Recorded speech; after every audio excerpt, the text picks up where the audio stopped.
I'm Lily Phillips, and today I'm getting run through by 100 guys. Well, ladies and gentlemen, today we're just gonna hop right into the video because I am absolutely flabbergasted. Okay, I am so just frustrated and fed up with society. Like, I don't know who is letting these ridiculous mid-ass white girls get famous. First we had Bobby Altoff sleeping in the bed with Drake. Now we just had the Hawk to a girl pull a crypto scam. And in the most recent developing news and mid-white girls trying to achieve online clout, I want to introduce you guys to an OnlyFans model named Lily Phillips. I mean, at least the Hawk to a girl had a damn catchphrase. Hawk to and spit on that thing, you get me? Lily Phillips is trying to gain relevance by her involvement in a documentary called I Slept with 100 Men in One Day. I mean, I don't know what you want me to say about this title. The mission statement is pretty clear. Lily's gonna sleep with 100 guys. What an epic prank, bro. This is a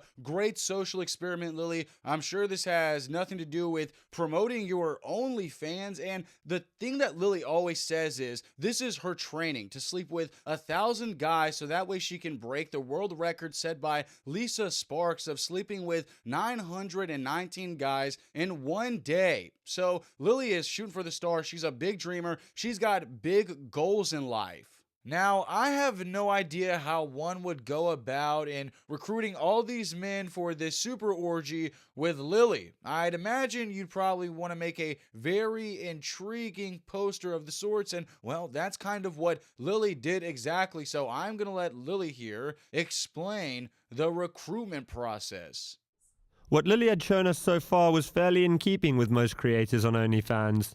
However, what she was planning to do in a couple of weeks' time had never been seen before.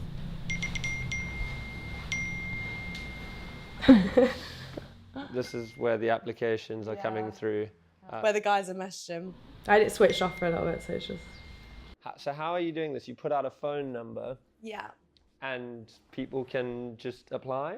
Yeah, so I put out a little Twitter post, and all you do is have to send in a photo of you holding your ID. So this guy's from Belgium. He is 32. Oh, he's from Barbados. Jesus. We're going global. Is this just going to be completely random as to how you pick them? Yeah. Okay, so that is a very interesting poster Lily used for the event, but I guessed it worked as her phone notifications are going fucking bug mode. But I gotta admit, Lily's recruitment process here seems heavily flawed. I mean, the only thing that they're requiring for the individuals that want to join in on the event is proof of their ID. What happens when a minor uses a fake ID and now Lily has fucked a minor? And as far as I'm aware, Lily has done virtually nothing to secure that none of these individuals have STDs. In fact, there was a part of this documentary where Lily seemed like she didn't even know how HIV and STDs were transferred. So you would let these guys do that on your face? Yeah. And in your mouth? Yeah. What if they had HIV? Is that where it comes from? With spunk in the mouth? It can. So the girl that is about to fuck 100 guys does not know how STDs and HIV are spread. Well, I'd have to say the math is checking out. This girl practically knows nothing. I guess that kind of equivalates to indulging in this kind of degenerate behavior. Now, eventually, when it became time for Lily to do the deed, of course, we didn't see this on the YouTube documentary. But I'll tell you this, if you want to go find the footage, I'm pretty sure that Lily actually put it on her OnlyFans. So this is the world we're living in, and our cameraman actually came back through to Lily's crib, and they went in the room where the atrocity was committed, and you can tell that it smelled like ranch sauce and cum combo in that bitch. And after we escaped the cum cave, our interviewer Josh finally got a one-on-one moment with Lily to recount her experience and the massive gangbang that had just occurred. When was the last time you ate? I had I think I had a yam yam. Yam yam, is that what they're called? A little pastry. And I think I had a sandwich, and that was and then the rest come. It's not for the weak, girls, if I'm honest. It was hard. I don't know if I'd recommend it. Why not? I think if you're a different type of girl, it's very like, it's kind of like being a prostitute in a sense of like, it's just a different feeling. I don't know how to explain it. Like, It's not like just having sex with someone. yeah. Just one in, one out. Like, it feels intense. Like more intense than you thought it might. Definitely. Sorry. It's okay. Just take Yeah, 1 minute. All right, this is going to surprise some of you guys, but I'm going to try to have a little bit of empathy for this girl, Lily. I'm not totally going to fry her shit, but with that being said, Lily says, yeah, it definitely wasn't like normal sex, and the interviewer asked her that question. Yeah, it's a giant gangbang with 100 individuals and one girl. That's not anything even remotely similar to the experience of sex. You have to imagine all the chemicals in your body and adrenaline, endorphins. This girl's crying right here. Yeah, no shit, what you just did had no semblance of organic sex, because it definitely wasn't. And as far as Lily saying this definitely isn't for the weak girls, It's not for the weak girls, if I'm honest. It was hard. I mean, if this isn't for the weak girls, this isn't for the strong girls either, because you're sitting here crying. And I know a lot of people want to have sympathy for this girl, but everybody, please remember, she did this all by her own volition. And I do believe that the main motivator here was money on the OnlyFans and publicity. And unfortunately, sometimes this can be the cost of that 15 minutes of fame you want so badly. I think I was you know when I talked to you last, like I was not nervous. It was like the day before. I was like, oh, I'm so nervous. But it was good. It was more, I guess the interactions when like, I'd have to stop them early and like, you'd have to stand on business and be like, I'm so sorry, you got to go. And like the awkward interaction of like you feeling pressure to have to make them come if like you haven't spent enough time with them and feeling like you didn't give them a good time because like they only got 2 minutes. And that's what's making you feel emotional, is that maybe you think you didn't give some guys a good enough time today? Yeah, and it's hard, I think, having the interactions with them when they're like, what, you're not going to make me finish? I've come all this way. Like, kind of like guilt tripping me a little bit. I felt bad, like some people had just travelled so far, like I didn't want to give them a shit time and like come away from this and be like, oh, that was shit. I think sometimes like feeling so like robotic, like by I think like the 30th, you know, like when we're getting on a bit, I've got like a routine of like how we're going to do this. And like, it just, sometimes you'd like disassociate and be like, you know, like it's not like normal sex at all.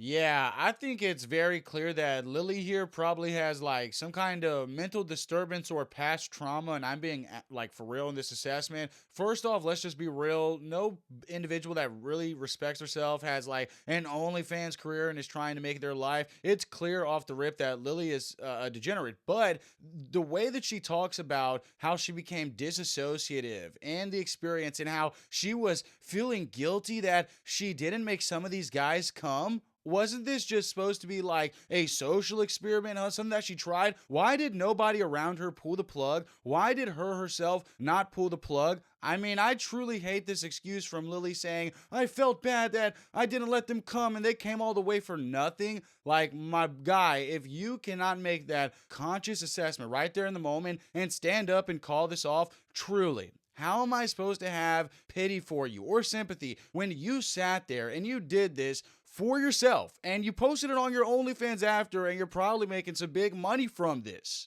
When I decided to start making this documentary, I wasn't too sure of what to expect. I certainly didn't expect to see Lily so upset at the end of it all. I thought perhaps in years to come she may look back at this day in sadness, but not so instantly afterwards. She had stressed to me throughout my time with her how excited she was for this challenge and how this was her fantasy, so to see her so visibly upset at the end of it all was really sad. But my confusion was only added to in the days following our filming with Lily, as she announced to her fans that in February of 2025, she would be sleeping with 1,000 men in a single day to break the world record. Last week I did 101 guys. Now this was just the warm-up, because in February I'm going to be the first person ever to reach 4 digits of guys all in one day. Yes, 1,000 guys. Maybe what we witnessed that night was just someone overwhelmed with emotion after completing such a monumental challenge. Or maybe we saw the true toll this career can have on a person. You know what? Fuck Lily. This girl, after doing this whole crying thing, sitting here and giving us a little sob story, announces a few days later that in 2 months' time, in February, after she just fucked 100 guys, she is going to fuck 1,000 men. Yeah, this girl was having an absolute psychotic breakdown after fucking 100 people. Else in the chat for Lily, she's probably going to die in February. This is so bizarre. I mean, it's like Lily is orchestrating all the traumatic events in her life, first with the 100 guys, and now she's going big with 1,000, and I'm telling you, the result after that may be 10 times worse than Lily just sitting here crying on a couch, okay? It could result in Lily jumping off the balcony that night. I don't fucking know. And apparently doctors are very concerned with Lily's ambitious goal in February, but to that I say, come on, doc, you got a degree? Lily fucking 1,000 guys in one day? Bro, it's good. Just trust me, bro. So trust me, I'm going to be keeping my eyes peeled for the sequel to this video. I slept with 1,000 men in one day. I'm sure Lily is going to deliver a banger, and you know what, shit? I might even put in an application to be in the next massive orgy, and maybe I'll be one of those lucky 1,000 men that create history with Lily. But what do you guys make out of our sweet little innocent Lily being taken advantage of? Yeah, that's what happened. I mean, it's not like she could have opted out at any given moment. It's not like she posted this footage on her OnlyFans and is making money. And it's not like after sitting in that chair and crying, she didn't come out with a video a few days later saying she was going to upgrade the package size. Yeah, right. Get a life, kid. I'm not feeling bad for this little 304. Subscribe to the channel and mo. If you do, guess what? You'll get an exclusive package for me at your dough. Make sure you like, comment, subscribe, and play my music. Was Punk in the mouth? What we do here is go back.